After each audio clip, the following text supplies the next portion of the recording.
లక్ష్మి దగ్గరికి విశ్వ వాళ్ళ అమ్మ వస్తుంది.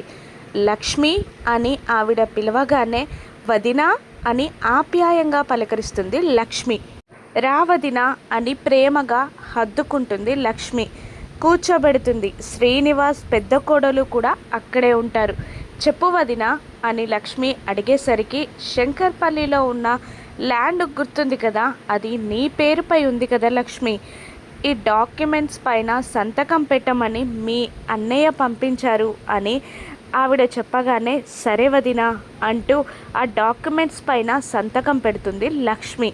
ఇక వెళ్ళబోతున్న ఆవిడని ఆపి లక్ష్మి ఇదిగో వదినా అంటూ ఉండగా ఏంటి లక్ష్మి ఇది అంటుంటుంది ఆవిడ. పాయసం వదినా చేశాను వదినా అన్నయ్యకి ఇవ్వండి అనగానే అలాగే అంటూ ఆ పాయసాన్ని ఇంటికి తీసుకెళ్తుంది ఆవిడ. దాంతో ఏమండి ఇదిగోండి పాయసం అని లక్ష్మి చేసిందని చెప్పకుండా విశ్వ వాళ్ళ నాన్నగారికి పాయసం ఇస్తుంది విశ్వ వాళ్ళ అమ్మగారు. దాంతో కాస్త తింటాడు పాయసం ఆ పెద్ద ఆయన. ఒక్కసారిగా లక్ష్మి చేతి వంట గుర్తొస్తుంది ఆయనకి. చెల్లెలు బావమరిది చెప్పకుండా పెళ్లి చేసుకొని ఇంట్లోకి రావడం, అప్పుడు వాళ్ళ నాన్నగారికి పక్షవాతం వచ్చి ఆయన చనిపోవడం ఒక్కసారిగా గుర్తొస్తూ ఉంటాయి అన్నీ విశ్వ వాళ్ళ నాన్నగారికి.